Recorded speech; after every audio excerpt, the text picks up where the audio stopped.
بہت ہی اہم ایشو ہے اور یقیناً پاکستان سے جو بھی محبت کرتا ہے، لو کرتا ہے، پاکستان کے لیے اپنی جان دینے کو تیار ہے، وہ پاکستان کے کسی بھی اہم ایشوز کے اوپر کمپرومائز کرنے کو تیار نہیں ہے۔ ناظرین،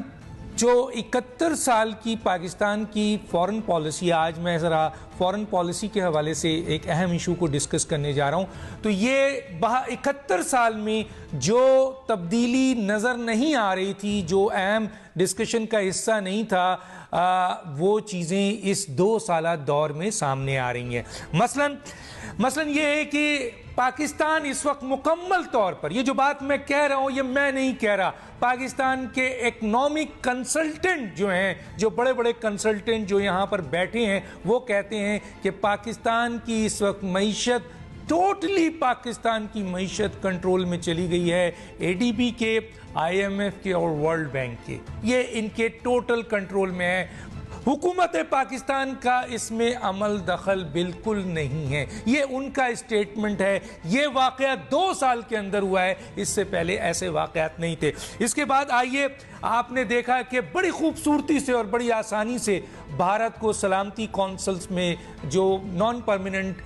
رکن ہے، اس کا ووٹ پاکستان نے دے دیا، جو آج تک پاکستان نے نہیں دیا تھا۔ اس سے آگے آئیے، CPEC، جس کے بارے میں یہ کہا جا رہا تھا کہ یہ پاکستان کی ترقی کا ایندھن ہے اور 9 کمرشل زون پاکستان کو اس جگہ پر لے جائیں گے جو پاکستان کو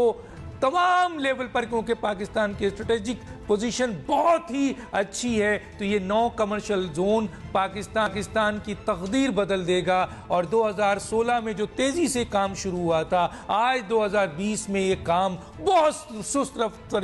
روی کا شکار ہے، اور ایک کمرشل زون بھی جو اطلاع ہے وہ بنایا نہیں گیا ہے۔ تو آپ سمجھ لیجئے کہ CPEC کا کیا اشر کیا جا رہا ہے۔ اب آگے آئیے، ابھینندن کو چھوڑیے، کلبھوشن کو چھوڑیے، اب کہا یہ جا رہا ہے کہ جی اسرائیل کو تسلیم کیا جائے گا۔ وہ اسرائیل جس کے بن گورین نے، جس کے بارے میں کہا گیا ہے کہ بن گورین نے کہا تھا کہ اگر کسی اسرائیل کو کسی سے خطرہ ہے تو ایک واحد اسلامی ریاست ہے پاکستان، اور اسرائیل یہ چاہے گا کہ اس ریاست کا خاتمہ کر دیا جائے۔ یہ میں نہیں کہہ رہا، یہ بن گورین کہہ رہا ہے، اور اس کا اسٹیٹمنٹ موجود ہے۔ اسی اسرائیل کو تسلیم کرنے کے لیے اب کوشش کی جا رہی ہے، باتیں پھیلائی جا رہی ہیں، اس کے اوپر بہت سے ٹویٹس آ رہے ہیں، حکومت وقت کے بہت اور میڈیا اور دوسری جگہوں سے یہ باتیں لائی جا رہی ہیں کہ کیا اسرائیل کو تسلیم کیا جائے۔ یہ ایک ایشو ہے، یہاں تک پہنچ گئے ہیں، اور اس سے بھی زیادہ لوگ یہ کہہ رہے ہیں،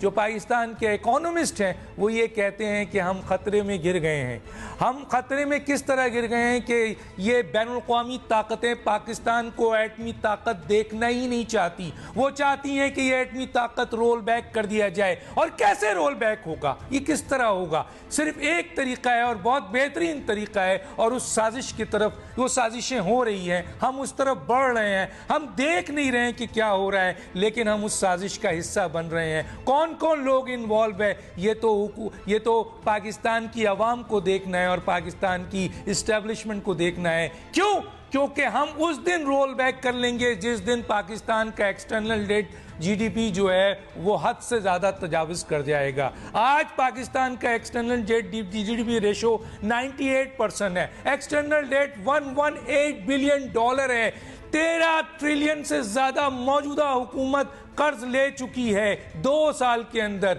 اور مزید ابھی جو 6 مہینہ گزرا ہے اس میں مزید انہوں نے قرض لے لیا ہے۔ یہ قرض بتا رہا ہے کہ ہم اس سازش کا حصہ ہیں، کیونکہ ایک وقت پہ جا کر وہ یہ کہیں گے کہ یہ پیسہ واپس کرو، نہیں تو آپ بینک کرپٹ ہو، اور بینک کرپسی کے بعد آپ سے صرف ایک بات کی جائے گی، اور یہ میں نہیں کہہ رہا، یہ واشنگٹن پوسٹ میں